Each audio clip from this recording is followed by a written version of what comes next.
오늘 본문의 말씀을 통해서 모래성은 성이 아니다, 모래성은 성이 아니다라는 제목으로 말씀을 함께 나누겠습니다. 우리가 잘 알고 있는 어린이들이 읽고 있는 동화 이야기가 있습니다. 바로 아기 돼지 삼형제 이야기지요. 그 내용을 모두가 아시겠지만 간략하게 내용을 요약해 보면 이렇습니다. 엄마 돼지는 가난해서 아기 돼지 삼형제를 키워낼 수가 없었습니다. 그래서 돼지 삼형제는 각기 살 길을 찾아 떠났고 정착한 곳에서 나름 자기만의 재료를 가지고 집을 짓고 살게 되었지요. 첫 번째 아기 돼지는 짚으로 집을 지었습니다.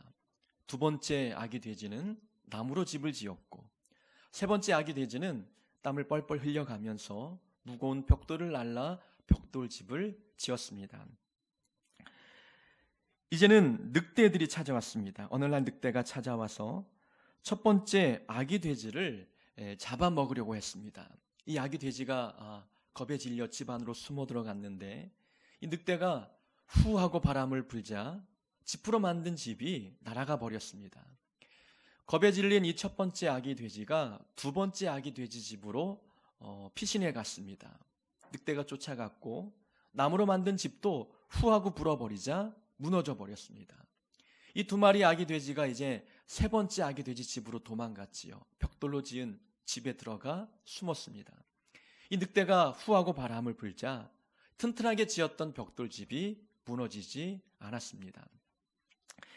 우리가 이 아기 돼지 삼형제 이야기, 어린이들이 읽는 동화 이야기이지만 중요한 교훈이 담겨 있지 않습니까? 집을 짓되 튼튼하고 안전하게 지어야 된다. 편하고자 게으르고 나태하게 뭔가 빨리 결과를 이루기 위해서 노력하지 말아야 된다라는 교훈이 담겨 있는 것입니다. 이 집은 아기 돼지들의 생명을 보호해 줄 수 있는 집이었습니다. 그러나 지푸라기로 만든 집과 나무로 만든 집은 늑대의 공격으로부터 이 아기 돼지의 생명을 보호해 줄 수가 없었던 것이지요. 본인들은 이쁘고 아름답고 그리고 튼튼하게 지었다고 생각이 되었지만 후하고 불어버린 바람 한 줌에 모든 집이 날아가 버렸습니다. 얼마나 두렵고 무섭고 당황스러웠겠습니까? 만약 우리의 인생의 집이 이러하다면 어떤 느낌이 들겠습니까? 나는 지금까지 열심히 살고자 인생을 좀 더 안전하고 견고하게 짓기 위해서 앞만 보고 열심히 달려왔는데 늑대라고 하는 풍랑의 바람에 한번 내 인생이 휘청거리고 넘어져 버린다면 얼마나 당황스럽고 두렵겠느냐라는 것이죠. 사람들은 모두가 다 인생의 집을 짓고 삽니다. 그 집을 짓지만 집을 짓는 재료는 다 다릅니다. 어떤 사람은 자기가 배운 배움의 지식을 재료로 삼아 인생의 집을 짓지요. 자기가 살아가는 모든 삶의 원동력은 지식입니다. 힘들 때마다 의지하는 것도 배움이고 지식이었습니다. 어떤 사람은 자기 삶의 경험을 재료 삼아 집을 짓는 자들이 있습니다. 다른 것 다 필요 없고 지금까지 내가 살아왔던 삶의 경험만이 가장 중요한 인생의 요소라고 생각하고 힘들고 어려울 때마다 경험에 의지하여 삶의 문제를 해결해 나가려고 합니다. 어떤 사람은 돈이 재료입니다. 돈만 있으면 내 인생의 집은 안전할 것이라고 생각을 하는 것이지요.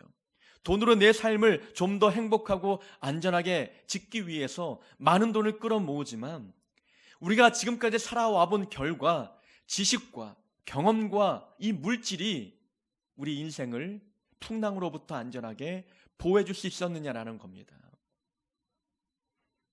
아기 돼지 삼형제에게는 늑대가 고난이었지만 우리 인생길에 만나는 수많은 풍랑과 환난은 이것은 한 번도 경험해 보지 못한 인생의 고난들입니다.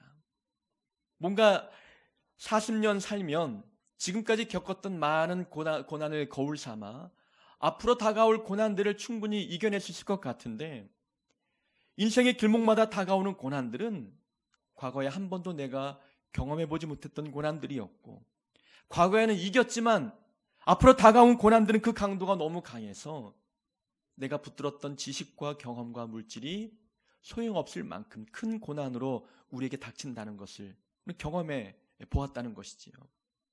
지식과 경험과 돈이라는 이것이 인생의 집을 짓는 중요한 재료가 아니라는 것을 우리 경험을 통해서 배우게 됩니다. 하나님은 우리에게 안전할 수 있는 방법을 알려주셨습니다. 누구든지 이 말을 듣고 행하는 자는 그 집을 반석에 짓는 지혜로운 사람 같으니 비가 내리고 창수가 나고 바람이 불어 그 집에 부딪히되 무너지지 아니하나니 이는 주추를 반석 위에 놓은 까닭이요. 안전한 인생은 반석 위에 지은 인생이라고 말씀합니다. 이 반석에 지은 인생이 무엇을 말하느냐? 여호수아의 말씀을 보면은 그 의미가 더 확실하게 다가옵니다.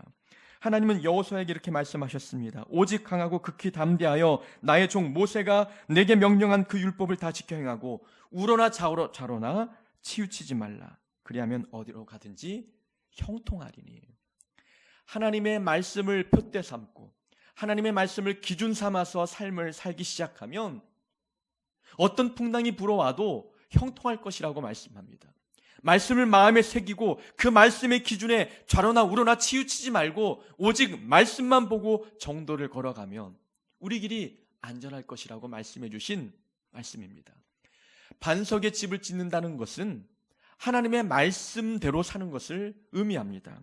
오늘 본문의 24절에 보듯이 그러므로 누구든지 나의 이 말을 듣고 행하는 자는, 이 말을 듣고 행하는 자는 예수님이 가르쳐 주신 그 말씀을 듣고 그 말씀대로 행하는 삶은 반석에 짓는 집이라고 우리에게 말씀해 주고 있다는 것입니다. 우리는 노아의 이야기를 알고 있습니다. 노아는 하나님께서 물로 이 세상을 심판할 때에 방주를 지어 그의 가족과 함께 구원받은 사람이지요. 하나님께서는 이 세상을 창조하시고 보시기에 아름답다 칭찬하셨지만 사람들은 곧 죄에 빠져 걷잡을 수 없을 만큼 죄가 이 세상에 가득함을 보았습니다. 그래서 물로 심판하기로 작정하셨지만 당대의 의인이었고 완전한 자였던 노아만큼은 구원해 주기로 하셨습니다. 그래서 그에게 방주를 지으라 명령하시고 그에게 설계도를 주셨습니다.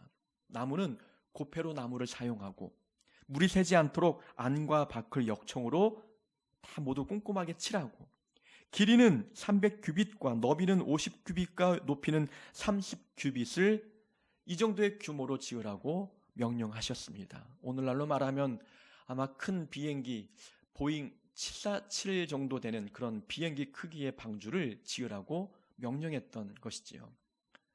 이 노아는 하나님이 말씀하신 대로 방주를 지어야만 했습니다. 그 당시 한 번도 비가 내리지 않았기 때문에 비가 어느 정도 올지 예측하기 어렵지요. 고난이 그렇잖아요. 이 고난이 어느 정도의 크기와 어느 정도의 강도로 우리에게 다가올지 우리는 모른다는 거예요. 그러니 노아는 하나님이 말씀하신 대로 하나님의 설계하신 대로 방주를 지을 수밖에 없었던 것입니다. 이 노아의 방주를 건축했던 이 행동은 하나님의 말씀대로 살아야 우리의 삶이 안전함을 보여주고 있는 것입니다. 하나님의 말씀이 방주의 설계도였던 것처럼 주님이 가르쳐 주신 이 말씀이야말로 우리에게 주신 인생의 설계도임을 가르쳐주고 있는 것입니다. 누구든지 나의 이 말을 듣고 행하는 자, 이 말이라는 것은 넓은 의미에서 보면 성경 말씀 전체를 의미합니다. 좀 더 구체적인 의미로 들어가 보면은 주님이 말씀하셨던 산상수훈 마태복음 5장과 6장과 7장의 말씀을 일컫는 겁니다.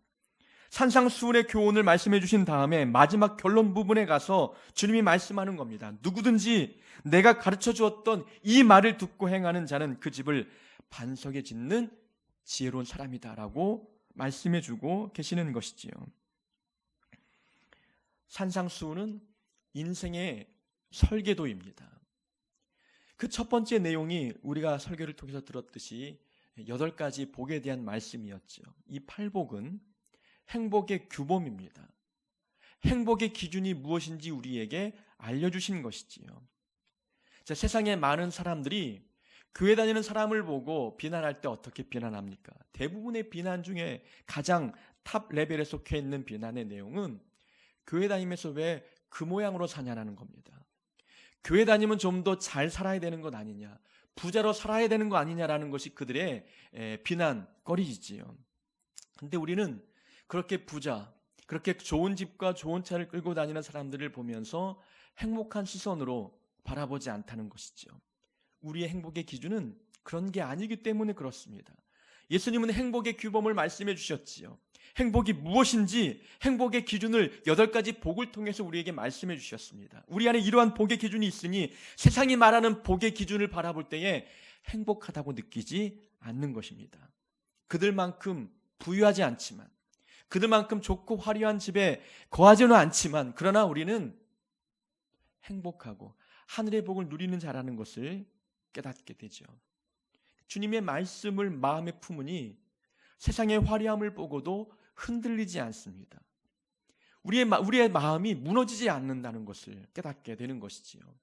주님은 또한 오른손이 하는 일을 왼손이 모르게 하라라고 산상수훈에서 말씀해 주셨습니다. 오른손이 하는 일을 왼손이 모르게 하라. 남들이 내가 하는 모든 수고를 알아주지 않아도 우리는 시험에 들지 않습니다. 마음이 무너져 내리지 않는 것이지요. 왜냐하면 좋은 일을 할 때마다 은밀하게 하는 것이 주님이 우리에게 말씀해 주셨던 교훈이기 때문에 그렇습니다. 많은 사람들은 자기의 그 행적을 드러내고 인정받고 칭찬듣기를 좋아하지만 우리는 은밀한 가운데 구제하고 은밀한 가운데 기도하고 은밀한 가운데 금식하는 자들입니다. 이 기준을 마음에 세우고 보니 사람들이 내 수고를 알아주지 않아도 마음이 힘들지 않는 겁니다. 우리 인생이 무너지지 않는 그런 경험을 할 수 있게 되는 것이지요. 하나님께서 우리에게 주신 모든 말씀은 인생의 설계도입니다. 그 말씀대로 살기 시작하면 어떤 풍랑이 찾아와도 흔들림이 없다는 것. 그런 인생이 바로 반석에 지은 지혜로운 사람입니다. 오늘 본문에 보니까 모래 위에 지은 사람이 나오고 집을 지은 사람이 나오고 반석에 집을 지은 사람이 나옵니다. 두 사람 모두 집을 지었지만 누구 집이 반석에 지은 집인지 또 누구 집이 안전한지 평소에는 알 길이 없습니다. 그러나 비가 내리고 창수가 나고 바람이 불어 그 집에 부딪히되 무너지지 아니하나니 내 인생이 반석 위에 세워진 인생인지 모래 위에 세워진 인생인지 어떻게 합니까? 고난을 만나보면 안다는 거예요. 인생의 환난을 겪어보면 내 믿음의 뿌리가 어디에 놓여 있는지 충분히 검증할 수 있다는 겁니다. 신앙의 참된 모습은 환난 속에서 드러나는 겁니다. 내 믿음의 진위는 고난 속에서 밝혀지는 거예요. 내 믿음이 진짜인지 내가 하나님의 말씀에 뿌리를 내리고 있는지 고난을 만나봐야 알 수 있다는 것입니다. 고난은 그래서 우리에게 기회가 되는 겁니다. 내 믿음의 현 주소를 발견할 수 있기 때문에 뭔가 고칠 수 있고 성장할 수 있고 바꿀 수 있기 때문에 고난은 기회라는 겁니다. 베드로의 이름의 뜻은 반석입니다. 베드로는 반석이라는 이름의 뜻을 갖고 있지요. 베드로는 예수님을 따라다니며 훈련을 받고 예수님의 놀라운 능력들을 보면서 믿음을 성장시켰습니다. 그는 그의 이름처럼 그의 믿음이 반석에 세워진 것처럼 보였습니다.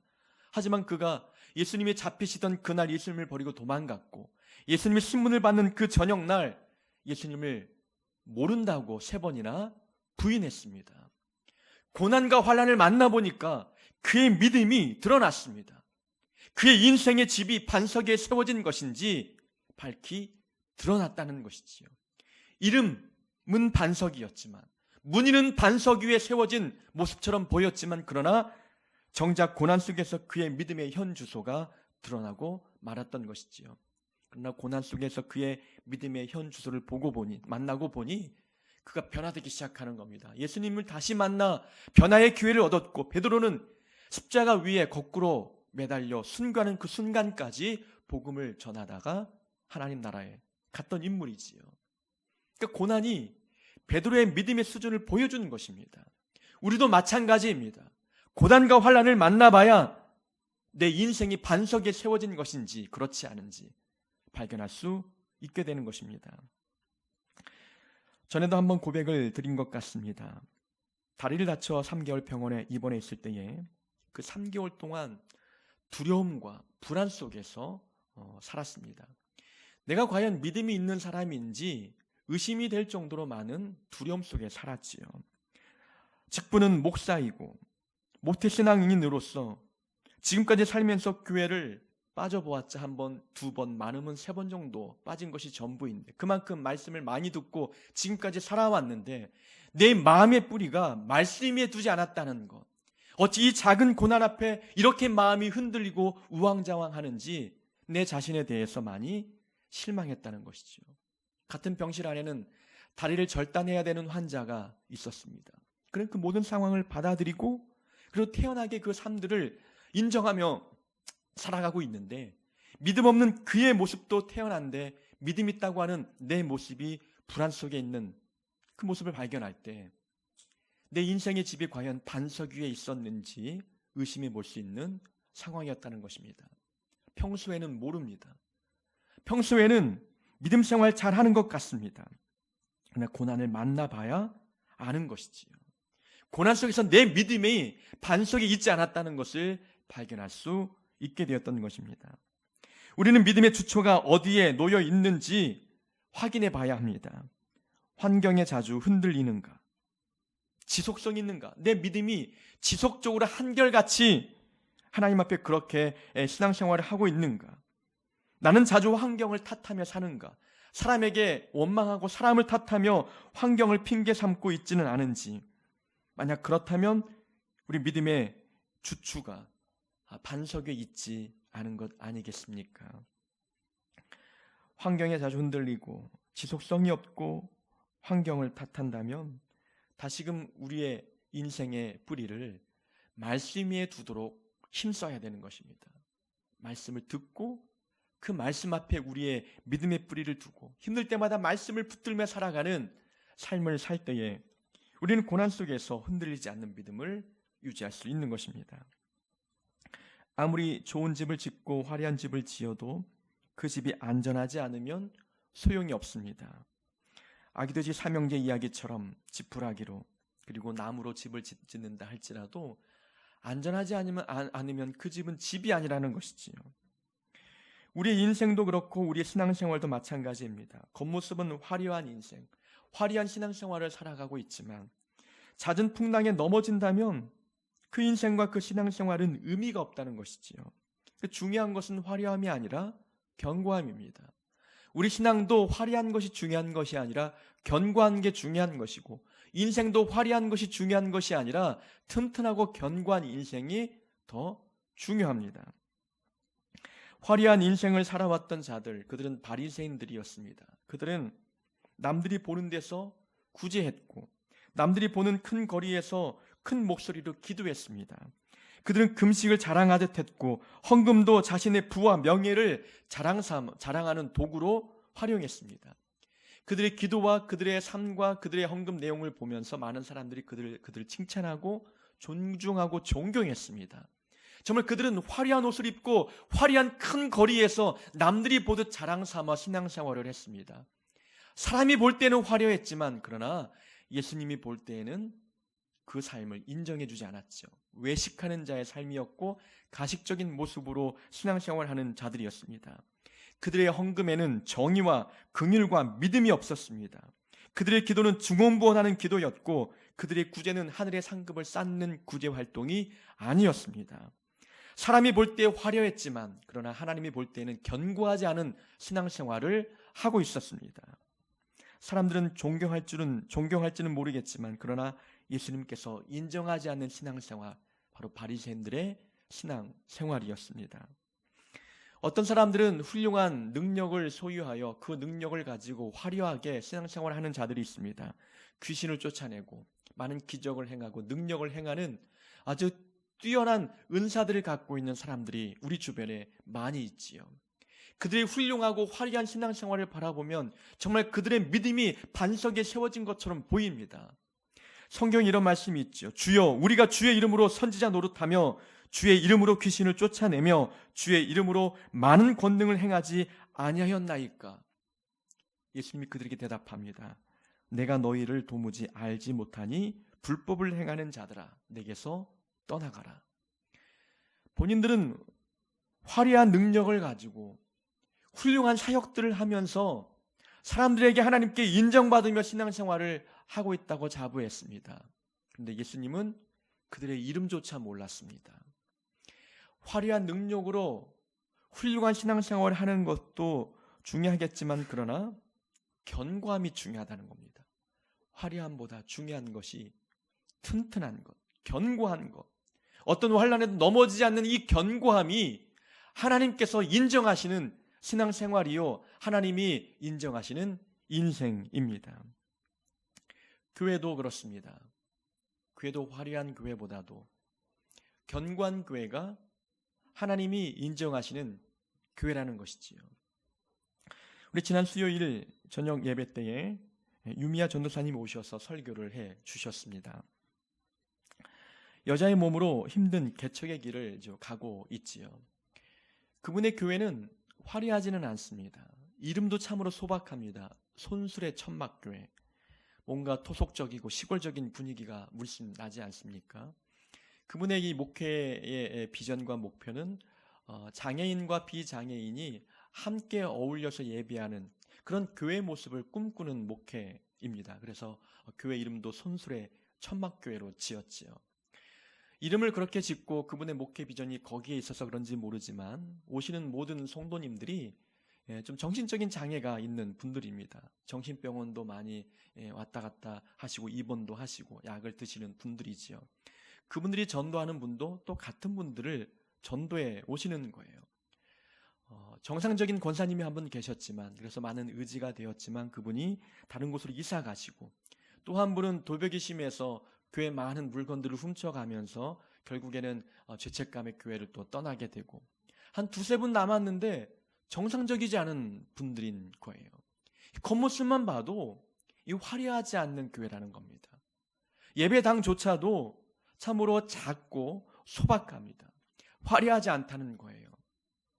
그 모든 교회 사정을 알고 그 다음에 말씀을 들을 때에 그 말씀을 들으면서 참 안타까운 생각이 들었습니다. 이 좋은 말씀을 그 교회 성도님들이 잘 이해하면 좋을 텐데 라는 생각입니다. 이 전사님은 우리를 위해서 말씀을 준비해 오셨지만 그 말씀을 본인 교회에서도 설교로 물론 전달하셨겠지요. 그것을 보면은 앉아있는 분들이 정상적이지 않아도 말씀 준비에 충성을 다했다는 것을 내용을 들어보면 안다는 겁니다. 설교하는 사람들은 설교를 들어보면 알아요. 이게 짜집기한 설교인지, 누구의 설교를 카피한 것인지, 그 설교가 정말 깊은 묵상을 통해서 뽑아낸 것인지 설교하는 사람은 들어보면 알아요. 그분 설교는 식상하지 않았습니다. 충성스럽게 성실하게 꼼꼼하게 잘 준비한 설교였다는 것입니다. 그 설교 내용을 들어보니 교회는 화려하지 않지만 참으로 건강한 교회가 될 수 있겠다는 생각을 설교를 들으면서 해본다는 겁니다.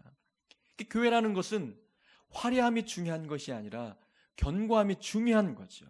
올바른 말씀이 선포되고 성도들이 그 말씀을 붙들고 살고 그 말씀의 터 위에 교회가 세워지는 이런 교회야말로 먼 훗날 비바람이 불고 풍랑이 불어도 넘어짐이 없는 건강하고 훌륭한 교회가 될 수 있다는 겁니다. 교회를 개척하고 많은 목사님들을 만나다 보니까 이 대화의 내용의 차이를 발견할 수 있었습니다. 작은 교회 개척한 교회 목사님들을 만나면 대부분 이야기의 그 중심 주제가 교인들입니다. 우리 교회 이런 분이 참 귀한 분이 오셨어. 이분이 이번 주에 이런 일들을 하셨어. 우리 교회 이런 분들이 매주 나와 청소하셔. 또 이런 분들이 어떤 분들은 매주 설거지를 앞장서서 하시려고 해. 교인을 자랑하는 이야기가 대부분입니다.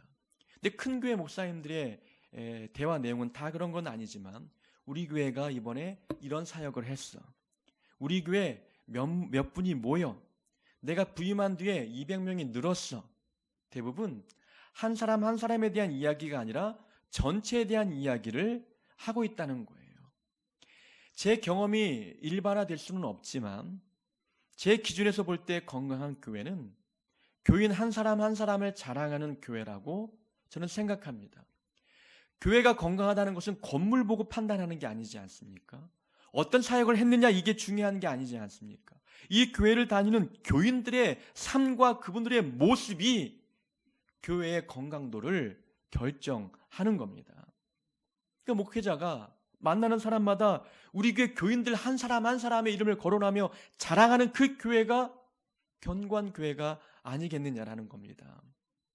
저와 대화하는 많은 목사님들은 우리 교회를 다 부러워하시는 겁니다. 제가 한 사람 한 사람의 신앙과 믿음을 자랑했기 때문이지요. 이런 교회가 견고한 교회라는 겁니다. 하나님이 원하는 인생, 하나님이 원하는 신앙, 하나님이 원하시는 교회의 모습은 화려함이 아니라 견고함입니다. 이 견고한 신앙생활을 할 수 있기 위한 방법은 늘 기본에 충실하는 겁니다. 신앙생활의 기본에 충실한 것이 우리의 믿음 생활과 우리 인생을 견고하게 만듭니다. 비가 내리고 창수가 나고 바람이 불어 그 집에 부딪히되 무너지지 아니하나니 이는 주추를 반석에 놓은 까닭이요. 주춧돌을 반석에 놓았기 때문에 그것은 기초가 튼실하다는 겁니다. 기본기가 잘 다져 있기 때문에 고난 속에서 흔들리지 않는 견고한 삶이 될 수 있다고 말씀하는 겁니다. 우리는 손흥민 선수를 잘 알고 있지요. 훌륭한 축구 선수입니다. 동양인으로서, 한국인으로서 그 축구의 종주국인 영국에 가서 탑 클래스에 속한 선수가 되었다는 것은 매우 자랑할 만하지요. 근데 그 선수가 그 훌륭한 그 높은 레벨의 리그에서 선수 생활을 함에도 불구하고 훈련을 마칠 때마다 항상 기본기 훈련을 합니다. 40분 동안 어릴 적부터 해왔던 이 트래핑 훈련, 이 공을 땅에 떨어뜨리지 않고 두 발로 계속 차 올리는 거예요. 이것을 매일 훈련할 때마다 마무리 훈련으로 기본기 훈련을 한다고 이야기합니다. 운동선수도 기본기가 중요하니까 이 기본기 위에 실력이 쌓아져 가고 결국에는 높은 수준의 선수가 되었던 건 아닙니까? 이게 견고한 삶, 견고한 인생은 기본기가 튼튼한 거예요. 늘 기도하고 예배 참여하고 말씀 듣고 말씀대로 살려고 노력하는 이 기본기야말로 우리 인생과 우리 믿음을 견고히 다져나갈 수 있는 지혜라는 것입니다. 예수님이 산상수훈을 말씀해 주실 때에 팔복부터 쭉 말씀하신 모든 내용들은 우리의 신앙의 기본기를 알려주시는 거예요. 행복의 기준이 무엇인지 이 복의 규범을 우리에게 설정해 주셨어요. 빛과 소금이다라 말씀하시면서 모든 세상 사람들 앞에 우리의 착한 행실을 보이라고 말씀합니다. 또 화목하라 말씀하시고 마음으로 음욕을 품지 말라고 말씀하는 거예요. 사람들에게 신뢰받는 삶을 살라고 또 말씀하시고 원수를 사랑하라 말씀합니다. 의로운 일을 해도 은밀하게 하라 말씀하시는 이 모든 말씀들, 염려 있을 때마다 기도하고 모든 염려를 하나님께 맡기라고 하시는 이 말씀은 인생의 기초를 다지는 말씀인 거예요. 그 말씀대로 살아갈 때에 우리는 우리의 인생의 집들을 안전하게 또 우리의 신앙을 견고하게 지어나갈 수 있는 것입니다. 교회 중직자를 선출할 때에 많은 사람들은 화려함을 보고 투표합니다. 헌금의 액수, 이걸로 믿음을 평가하고 또 교회를 얼마나 안 빠지고 잘 나왔는지, 그의 사회에서 직장, 그의 직업이 무엇인지, 안정적인 직업을 갖고 있는지, 이러한 것이 교회 중직자를 뽑는 기준이 되고 있다는 거예요. 그러니 중직 자리에 앉아 있지만 교회가 건강해지지 않는 거예요. 그러니까 사람을 뽑아도 화려함을 볼 것이 아니라 견고함을 봐야 되는 겁니다. 성품을 보고 기도 생활을 보고 믿음 생활을 보아야 된다는 것이지요. 그래야 그들이 이 교회 주춧돌이 되어서 교회를 견고하게 세워나갈 수 있게 되는 것입니다. 우리는 화려함에 치중하기보다 견고함을 더 추구하는 자들이 되어야 됩니다. 나의 이 말을 듣고 행하는 자는 그 집을 반석 위에 지은 지혜로운 사람 같으니, 또 26절에 보면 이 말을 듣고 행하지 아니하는 자는 그 집을 모래 위에 지은 어리석은 사람 같으니. 자, 두 사람 다 집을 지었지만 한 사람은 반석에 짓고 한 사람은 모래 위에 지었습니다. 이 두 사람의 차이는 뭐냐? 왜 반석과 모래로 나뉘어지느냐? 한 사람은 말씀을 듣고 행했다는 거예요. 근데 한 사람은 말씀을 들었지만 이 말씀대로 행하지 않았다는 겁니다. 그러니까 말씀에 순종하느냐, 순종하지 않느냐에 따라서 반석과 모래로 갈리는 것이고 고난을 만날 때에 견고함과 또 쓰러짐으로 나뉘게 되는 것입니다. 그러니까 하나님은 우리에게 말씀을 주시고 그 말씀에 순종하기를 원하는 겁니다. 순종이 우리를 견고하게 만들어 간다는 것이지요. 순종의 반대말은 문자적으로 보면 불순종입니다. 그러나 순종에 담겨 있는 영적 교훈의 차원에서 보면 순종의 반대말은 지식이에요. 지식만 쌓는 겁니다. 말씀만 듣고 성경 지식만 머릿속에 막 집어넣는 거예요. 행함과 실천과 순종은 보이지 않고 하나님의 말씀은 머릿속에 가득 채우는 겁니다. 성경 지식이 많으면 신앙이 견고해지느냐? 성경 지식이 많으면 하나님께서 믿음이 좋다라고 하나님께 인정을 받느냐? 그렇지 않다는 거죠. 하나님이 인정하시는 신앙생활은 말씀을 듣고 순종하는 겁니다. 예수님은 우리에게 순종하라고 말씀을 주셨어요. 산상수훈의 내용을 보면은 화평을 만들라, 말씀드린 대로 착한 행실을 보이라, 염려하지 말라, 화목하라, 음욕을 품지 말라. 이 모든 말씀들 우리에게 해가 되는 말씀이겠습니까? 우리 잘 되라고, 삶의 기본기를 잘 다져서 어떤 고난에도 흔들림이 없는 삶을 살라고 이 말씀을 주시고 그 말씀에 순종하라고 명령하신 겁니다. 근데 우리는 하나님의 말씀대로 살면 손해본다고 생각하는 거예요. 하나님의 말씀대로 살면 큰일 나는 것처럼 생각을 한다는 것이지요. 뭔가 교회 깊숙이 들어가면 큰일 나는 것처럼, 뉴스에 나오는 것처럼 집 팔고 또 자녀도 키우지 않고 교회 빠져 살아가는 이단의 집단처럼 하나님 말씀대로 살면 그렇게 잘못된 길로 가는 것처럼 착각하고 있다는 겁니다. 그러나 주님이 말씀하시는 이 산상수훈, 마태복음 5장, 6장, 7장 3장만 보더라도 우리에게 해가 되는 말씀이 단 한 구절도 없다는 겁니다. 이 말씀에 순종할 때에 우리 인생의 행복이 무너지지 않을 수 있는 것입니다. 순종할 때에 우리 인생과 신앙이 견고해질 수 있는 것입니다. 우리가 말씀에 순종하면 하나님을 경험할 수 있는 복을 누리게 됩니다. 순종하면 하나님의 능력을 체험하고 순종할 때 하나님이 살아계심을 느끼게 되는 거예요. 이런 순종을 통해서 하나님의 살아계심을 경험하면 생각해 보십시오. 매 순간마다 하나님을 경험하고 하나님을 만나게 되면 우리 믿음이 얼마나 견고해지겠느냐라는 것이죠. 그러니까 삶에서 하나님을 경험하는 이 경험의 빈도수가 적기 때문에 우리 믿음이 성장이 더디고 신앙생활의 견고함들이 부족해지게 되는 것입니다. 마태복음 21장에 두 아들 비유가 있습니다. 아버지가 두 아들에게 포도원에 가서 일하라 명령하셨어요. 큰아들이 예 아버지 그렇게 하겠습니다 대답은 하고 가지 않았습니다. 둘째 아들은 싫습니다 가지 않겠습니다 대답을 하고 나중에 뉘우치고 밭에 가 일을 했습니다. 예수님께서 물었습니다. 누가 아버지 뜻대로 했느냐? 물론 답은 둘째 아들이지요. 처음에는 하지 않겠다 말을 했지만 뉘우치고 돌아가서 밭에 가서 일을 했습니다. 아버지의 말씀대로 행했다는 겁니다. 이 비유의 핵심은 하나님 나라에 누가 들어가겠느냐라는 겁니다. 큰 아들이겠느냐, 작은 아들이겠느냐. 하나님의 말씀에 순종하는 것은 이 땅에서의 은혜와 이 땅에서 기쁨만 누리는 게 아니라는 겁니다. 주님이 이 땅에 다시 재림하실 때에 심판대 위에서 누가 구원받겠느냐.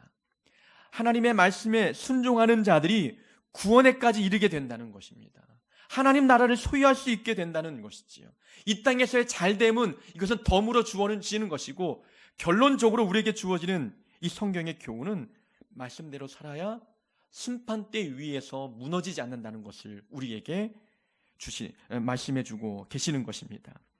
창수가 나고 비가 내리고 바람이 불어 그 집에 부딪히되 이것은 이 땅에서의 고난도 의미하지만 주님이 오시는 그날 심판의 바람이 부는 그 고난을 우리에게 말씀해 주고 있는 것입니다. 말씀에 순종하면 심판대 위에서도 구원받을 수 있는 은혜가 우리에게 주어집니다. 신앙생활은 화려한 집을 짓는 것이 아니라 인생의 기초를 견고하게 다지는 행위입니다. 기도하고 말씀 보고 교회 나오는 모든 행위는 우리 인생을 화려하게 만들기 위함이 아니라 우리 삶을 견고하게 만들기 위한 기초 과정이라는 것입니다. 인생이 안전할 수 있도록 삶의 기준과 기초를 바르게 세워나가는 훈련이 우리에게 필요합니다. 기초를 견고히 다지면 그 위에 어떤 집을 짓든 안전합니다. 우리가 어떤 직업을 갖든 돈을 얼마를 모으든 명예와 성공을 거두든 중요한 것은 기초입니다. 믿음을 소유하고 예수님 위에 우리의 인생의 집을 먼저 쌓은 다음에 직업을 갖고 돈을 벌고 성공하는 게 중요하다는 것이지요. 기본에 믿음이 없고 난 뒤에 그 위에 아무리 화려하고 성공의 집들을 지어도 하나님이 한번 후하고 불어버리시면 무너져 버리는 것입니다. 세상 사람들은 높이 올라가는 건물을 봅니다. 그러나 예수 믿는 자들은 땅속에 박혀있는 주춧돌 그 기둥을 보지요. 그게 더 중요하기 때문에 그렇습니다. 이 말은 세상 사람들은 겉모습에 치중한다는 겁니다. 그러나 우리는 속사람을 보는 거예요. 우리 내면을 들여다보면서 늘 믿음을 점검하는 자들이 바로 그리스도인들입니다. 세상 사람들은 성공의 자리를 보고 앞만 보고 달려가지만 우리는 그 자리가 하나님이 기뻐하시는 자리인지 그것부터 먼저 생각합니다. 내가 원하는 자리가 아니라 하나님이 원하는 자리에 앉기를 원하는 것이 바로 예수 믿는 자들의 모습입니다. 왜냐하면 우리는 인생의 집을 모래 위에 짓고 싶지 않기 때문에 그렇게 행동하는 것이지요. 모래 위에 아무리 화려한 집을 지어도 그것은 집이 아닙니다. 해변가의 모래사장에서 화려한 성들, 이 모래성을 짓지만 그것은 모래일 뿐입니다. 성이 아니라는 것이지요. 우리 인생이 믿음이 아닌 다른 지식과 돈과 명예와 경험의 집을 짓는다 할지라도 그 집이 화려해도 안전하지 않다면 그 인생의 집은 집이라 말할 수 없습니다. 우리는 반석 대신 예수님 위에 인생의 집을 쌓고 반석이신 예수님의 그 말씀의 터 위에 인생의 집을 지어나가는 자들이 되어야 될 줄로 믿습니다. 그래서 우리의 믿음과 이 교회가 견고하게 되기를 주의 이름으로 축원합니다.